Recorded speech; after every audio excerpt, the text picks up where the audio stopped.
হতাশা মাদক দিয়ে দূর হয় না। হতাশা দূর হবে, বলে দিব, তিনটা জিনিস, মাত্র তিনটা। কয়টা ভাই? এক, 5 ওয়াক্ত নামাজ। এক কি?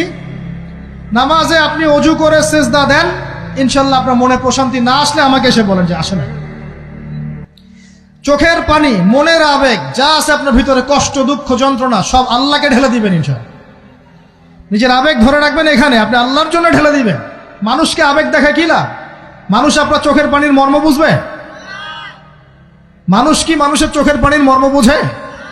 আপনার পিতা যদি মারা যায়, আমার কাছে এসে দোয়া চান কান্নাকাটি করে, আমি দোয়া করতে পারবো, কিন্তু আমি কিন্তু আপনার ফিলিংসটা বুঝতে পারবো না। আপনার অনুভূতি কে বুঝতে পারবেন? আল্লাহ পাক আপনার ঘাড়ের রগের চেয়েও কাছে আছেন। সুবহানাল্লাহ, সুবহান। আল্লাহ পাক ঘাড়ের রগের চেয়ে কাছে আছে। গতকালকে বাংলাদেশের একজন বরেণ্য আলেমের সাথে একটা কনফারেন্সে ছিলাম। উনি বলছিলেন যে এক ব্যক্তি, এটা শোনেন, এক ব্যক্তি খুব তার শখ যে তিনি সাহাবীদের মতো নামাজ পড়া শিখবেন। কথা বুঝতে পারছেন? সাহাবীদের মতো নামাজ শিখবেন। তো একজন বরেণ্য আলেমের কাছে এসেছেন, এসে বলছেন যে আমাকে সাহাবীদের মতো নামাজ শিখিয়ে দেন। তখন সেই আলেম আরেকজন আলেমের সন্ধান দিয়েছেন, যে তুমি তার কাছে যাও, তিনি শেখাবেন। তো সেই ব্যক্তি একটু অবাক হয়েছেন, কারণ যাকে প্রশ্ন করেছিলেন তিনি অনেক বড় মুহাদ্দিস, আর যার কাছে পাঠানো হচ্ছে তিনি অত বড় মুহাদ্দিস নন, কিন্তু আবেদ, আমল করেন। তাকে গিয়ে বলছেন উনি আমাকে পাঠিয়েছেন সাহাবীওয়ালা নামাজ শিখিয়ে দেন। তখন তিনি বলছেন ঠিক আছে, সুন্দর করে অজু করে আসো, সুন্দর করে অজু করে আসো। অজু করার সময় খালি খেয়াল রাখবা যে আমি অজু করছি শুধু আল্লাহর সন্তুষ্টির জন্য। কি খেয়াল রাখবেন? অজু করছি শুধু আল্লাহকে রাজি খুশি করার জন্য অজু করছে, আর কোনো উদ্দেশ্য নাই আমার। অজু করতে যাচ্ছে, তিনি আবার বলছেন দাঁড়াও, শুধু আল্লাহকে রাজি খুশি করার জন্য অজু করো। আবার শুরু করছেন, আবার বলছেন শোনো, শুধু আল্লাহকে রাজি খুশি করার জন্য অজু করো। এভাবে বলতেই আছেন। নামাজে দাঁড়িয়েছেন, দাঁড়ানোর আগে বলছেন শোনো, শুধু আল্লাহকে রাজি খুশি করার জন্য নামাজ পড়ো। বলতেই আছেন। এক পর্যায়ে সে ব্যক্তি নামাজ শুরু করলো। নামাজে মনোযোগ এদিক ওদিকে যায়, আর তার মাথায় এটা আসে, এই শুধু আল্লাহকে রাজি খুশি করার জন্য আমাকে নামাজ পড়তে হবে, শুধু আল্লাহকে রাজি খুশি করার জন্য নামাজ পড়তে হবে। এই চিন্তা তার মনের মধ্যে ঘুরপাক খাচ্ছে। এভাবে নামাজটা সে শেষ করেছে। শেষ করে চিন্তা করছে যে নামাজ তো পুরোপুরি মনোযোগ দিতে পারলাম না। বারবার মাথার মধ্যে এরকম চিন্তা আসছে, আল্লাহ আমাকে তো মাফ করে দাও, নামাজটা আমার মনে হলো না ঠিক মতো। তখন সে ফিরে এসে তার সে ওস্তাদকে বলছেন আমার তো নামাজ এরকম করে পড়লাম, কিন্তু শেষমেশ মনে হলো যে নামাজটা হয়তো কবুল হয় নাই। আল্লাহর কাছে খুব মাফ চাইলাম, আল্লাহ আমাকে মাফ করে দাও, নামাজটা মনে হলো না। তখন সেই যে প্রথম ব্যক্তি যিনি পাঠিয়েছেন তিনি বলছেন এটাই হলো সাহাবীওয়ালা নামাজ। তারা আল্লাহকে রাজি খুশি করার জন্য নামাজ পড়তেন, নামাজ শেষ করে আল্লাহর কাছে ইস্তেগফার করতেন, আল্লাহ কিছুই হলো না, কিছুই হলো না। আমার কথা কি বুঝতে পারছেন? অতএব আল্লাহকে রাজি খুশি করার জন্য আপনি আপনার আবেগ, আপনার ইবাদত সব ঢেলে দিবেন, অন্য কারো কাছে কিছু পাওয়ার আশা করব। আমাকে আল্লাহ পাঠিয়েছেন দুনিয়াতে নামাজ পড়তে, রোজা রাখতে, দিনের প্রচার করতে, দিনের জ্ঞান অর্জন করতে, এই তো। তা আমি একজন মেয়ের জন্য জীবন নষ্ট করে দিব কেন? আমি তাহলে আল্লাহর কাছে কি মুখ দেখাবো, আর নবীর কাছে কি মুখ দেখাবো? ওখানে গিয়ে বলবো আল্লাহ আমি আমার অমুক প্রেমিকার জন্য আশেক হয়ে একদম জীবন দিয়ে দিয়েছি, আত্মহত্যা করেছি। গেছে ভাই, যাইতে দেন। যে ব্যক্তি আপনার অবস্থানকে মূল্যায়ন করে নাই, সে আপনার যোগ্য ছিল না। এখন আপনি কি করবেন? নিজের অবস্থান উন্নত করেন, আপনার পিছনে লাইন ধরে ঘুরবে ইনশাআল্লাহ। এটাই বাস্তবতা। দুনিয়া খুব খারাপ জিনিস। মানুষের অবস্থানকে মূল্যায়ন করে, মানুষের অবস্থানকেই মূল্যায়ন করে, কিন্তু আল্লাহ রাব্বুল আলামিন আপনাকে সর্বাবস্থায় ভালোবাসেন। আলহামদুলিল্লাহ। এই যে আমরা এখন অনেক পাপ করছি না, আল্লাহ কি আমাদেরকে আযাব দিয়ে ধ্বংস করে দিয়েছেন? আল্লাহ পাক এখনো আমাদেরকে ভালোবাসেন, রহম করেন, আল্লাহ পাক অপেক্ষা করছেন কখন তওবা করবে, আমি তওবা কবুল করব। এই কখন আমার বান্দা খালি একবার বলে আস্তাগফিরুল্লাহ, আল্লাহ পাক সাথে সাথে মাফ করে দিবেন ইনশাআল্লাহ। আর সেই আল্লাহকে ভুলে আপনি কার পিছনে ছুটছেন? আমরা কিন্তু নিয়াত করতে পারি ভাই যে আমরা যারা ওয়াজ শুনলাম জীবনে কোনোদিন সিগারেটে হাত দিব না ইনশাআল্লাহ। রাজি আছি ভাই? অন্য বড় বড় জিনিস তো বহুত দূরের কথা। আচ্ছা, অনেকে রাজি হয় নাই কেন?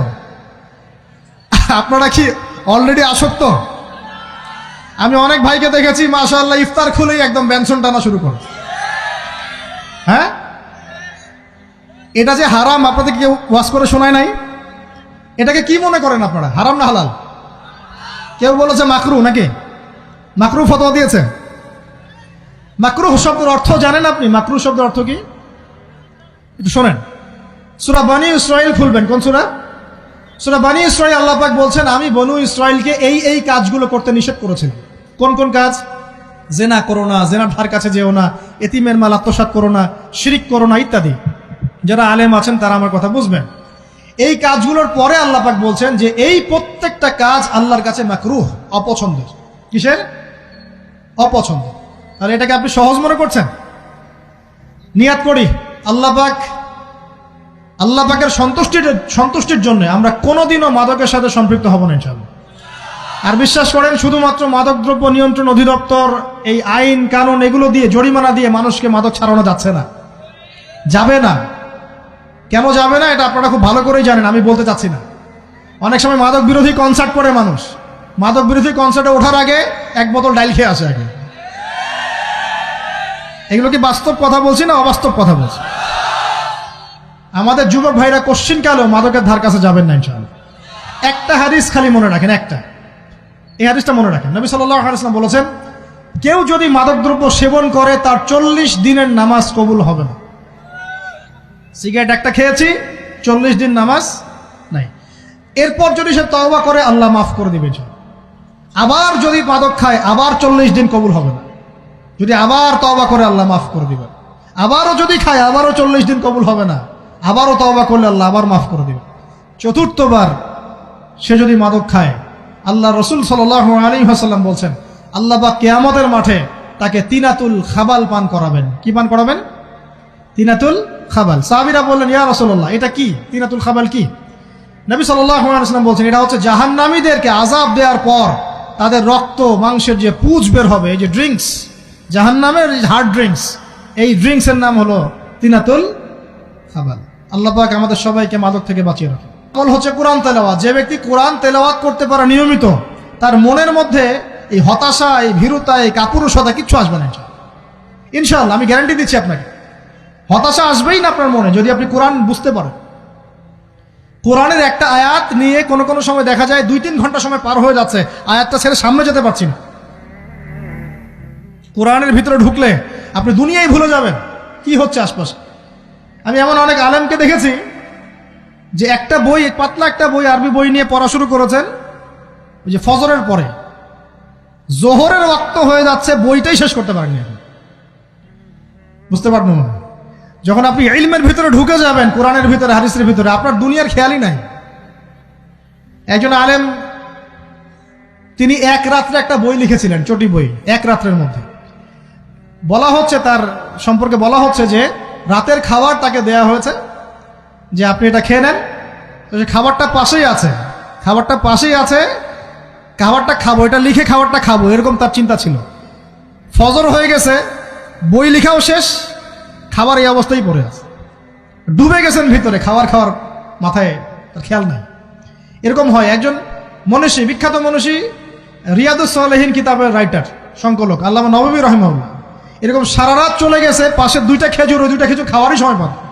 হাদিস নিয়ে গবেষণা করতে রাত পার হয়ে গেছে। আমি বলতে চাচ্ছি, যখন ইলমের ভিতরে, কোরআন হাদিসের ভিতরে ঢুকে যাবেন, আপনার দুনিয়ার খেয়াল আপনার চলে যাবে ইনশাআল্লাহ। এই টেনশন, হতাশা, এই সেই বাদ, তখনই আল্লাহ পাক আপনাকে তার পক্ষ থেকে রহমত দিবেন, বরকত দিবেন, আল্লাহ আপনার দুনিয়ার কাজগুলো করে দিবেন ইনশাআল্লাহ। তখন দেখবেন কেউ আপনার দুনিয়ার ওই কাজটা করে দিয়েছে, কেউ ওই কাজটা করে দিয়েছে, কেউ বাসায় খাবার পাঠিয়ে দিয়েছে, আল্লাহ পাকই এগুলো করাই দিবেন ইনশাআল্লাহ। তো প্রিয় ভাইরা, মাদকে যাব না আল্লাহর কাছে আসবো? 2 নাম্বার কোরআন তেলাওয়াত, 3 নাম্বার আল্লাহর জিকির। 3 নাম্বার কি ভাই? আল্লাহর জিকির। চলতে ফিরতে সব সময় মুখ চলতে থাকবে, মুখ না চললেও মনে মনে মন তাজা থাকবে, মনে মনে জিকির হতে থাকবে। মনে মনে জিকির করতে পারেন? মুখ নড়বে না, কিন্তু মনে মনে আপনার একটা জিকির হতে থাকবে, সুবহানাল্লাহ বা আলহামদুলিল্লাহ, লা ইলাহা ইল্লাল্লাহ, আল্লাহু আকবার। পারা যাবে?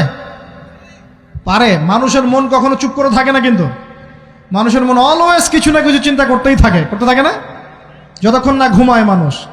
তো প্রিয় ভাইরা, বেশি বেশি জিকির করবো, সুবহানাল্লাহ, আলহামদুলিল্লাহ, লা ইলাহা ইল্লাল্লাহ, আল্লাহু আকবার, লা হাওলা ওয়ালা কুওয়াতা ইল্লা বিল্লাহ, এগুলো চলতে থাকবে। আল্লাহ পাক তৌফিক দান করুন, আমিন। আমরা আমাদের সমাজে যুবকদেরকে এরকম টিকটকে দেখছি, অনলাইনে আসক্ত দেখছি, জেনায় আসক্ত দেখছি, পর্নোগ্রাফিতে আসক্ত দেখছি। আমরা দেখছি আমাদের যুব সমাজকে মাদকে আসক্ত, কিশোর গ্যাংয়ে আসক্ত। এইগুলো কি আমাদের কাম্য ছিল ভাই? আমাদের কাম্য ছিল? এই অবস্থায় কি যুব সমাজ আল্লাহ পাকের দ্বীনের পতাকা হাতে নিয়ে আল্লাহর জমিনে দিন কায়েম করতে পারবে কিনা একটু আমাকে উত্তর দেন দেখি। এখন এই অবস্থায় পারবে? অতএব অবস্থার উন্নতি করতে হবে কিনা? উন্নতির জন্য রাজি আছি কিনা ইনশাআল্লাহ? আমরা চাই কি আল্লাহ পাকের দিনটা আল্লাহর জমিনে প্রতিষ্ঠা লাভ করুক, আল্লাহর দিন সবার ঘরে ঘরে পৌঁছে যাক, আল্লাহ পাকের দিনের যে সৌন্দর্য সবাই সেটাই, এই সৌরভটা সবাই পাক। আমরা চাই কিনা সমাজে শান্তি প্রতিষ্ঠা হোক, আবার সেই রাসূলের মতো যুগ চলে আসুক? আমরা চাই কিনা? অতএব আমাদের সবাইকে যৌবনের এই প্রলোভনগুলো থেকে বেরিয়ে এসে আল্লাহ পাকের ইবাদতে আত্মনিয়োগ করতে হবে। আল্লাহ পাক আমাদের সবাইকে তৌফিক দান করুন, বলি আমিন।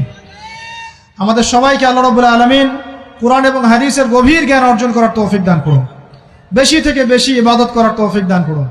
আল্লাহ পাক সবাইকে হারাম সমস্ত রিজিক থেকে বাঁচিয়ে রাখুন, জেনা, ব্যভিচার এবং নারীর ফিতনা, মাদক থেকে আল্লাহ বাঁচিয়ে রাখুন। আল্লাহ পাক আমাদের সবাইকে হালাল রিজিক, হালাল সম্পর্ক যথেষ্ট করে দিন। আল্লাহ পাক আমাদের সবাইকে যেন দিনের দাওয়াতের মেহনত করার তৌফিক দান করেন এবং আলেম ওলামার সাথে পরামর্শ করে দিন শেখার এবং বোঝার তৌফিক দান করেন। যুবতী দিনী বোনদের জন্য, এখানে বোনরা আছেন না? আছেন কি না? দিনী বোনরা আছেন? একটা নসিহত দিনী বোনদের জন্য আমি একটা নসিহত করতে চাচ্ছি, একটা নসিহত। আমার এই একটা নসিহত একটু মন দিয়ে শুনুন প্রিয় দিনী বোন। রাসূলুল্লাহ সাল্লাল্লাহু আলাইহি ওয়াসাল্লাম আমাদের দিনী বোনদের জন্য জান্নাতে যাওয়ার একটা ফর্মুলা বলে দিয়েছেন। আমি কি বলবো সেটা? আচ্ছা, রাসূলুল্লাহ সাল্লাল্লাহু আলাইহি ওয়াসাল্লাম বলেছেন আমাদের দিনী বোনেরা, আমাদের মায়েরা, এই নারী জাতি মাত্র 4টা কাজ করলে জান্নাতের যে কোনো দরজা দিয়ে ইচ্ছা প্রবেশ করতে পারবে ইনশাআল্লাহ। খুশি হন নাই? কয়টা কাজ? মাত্র 4টা। এক, যদি আমাদের দিনী বোনেরা 5 ওয়াক্ত নামাজটা ওয়াক্ত মতো পড়ে, আল্লাহ পাক তৌফিক দান করুন, বলি আমিন। 2 নাম্বার, যদি তারা রমাদান মাসের রোজাটাকে ঠিক মতো আদায় করতে পারে। 1 নাম্বার 5 ওয়াক্ত নামাজ ঠিকঠাক আদায় করা, 2 নাম্বার রমজান মাসের সাওম রাখা, 3 নাম্বার তাদের লজ্জাস্থানের হেফাজত করা, মানে শরঈ পর্দা মেনটেন করা, শরঈ পর্দা মেনটেন করা। এবং আমি বলে দেই, চেহারাটা আপনাদের পর্দার অন্তর্ভুক্ত। এটা নিয়ে অনেক বাকবিতণ্ডা হয় না সমাজে, চেহারা দেখানো যাবে কি যাবে না ইত্যাদি। চেহারা আপনার পর্দার অন্তর্ভুক্ত বিষয়, ফুল স্টপ। এর উপরে ফতোয়া অনেকে অনেকভাবে দিচ্ছে, কিন্তু বরেণ্য উলামায়ে কেরামের কিতাবগুলো ঘাটাঘাটি করেন, তাদের ফতোয়া হচ্ছে চেহারা আপনার পর্দার অন্তর্ভুক্ত বিষয়, চেহারা ঢেকে রাখবেন, আল্লাহ পাক তৌফিক দান করুন। চোখ থাকবে খোলা, ঠিক আছে। 4 নাম্বার, স্বামীর আনুগত্য করতে হবে। স্বামীর আনুগত্য, এই যে আনুগত্য শব্দ শুনলেই মানুষের একটা মানে নেগেটিভ ধারণা তৈরি হতে পারে। স্বামীর আনুগত্য মানে কি আমি তার দাসত্ব করব? আনুগত্য মানে, প্রিয় দিনী বোন, আনুগত্য মানে দাসত্ব নয়।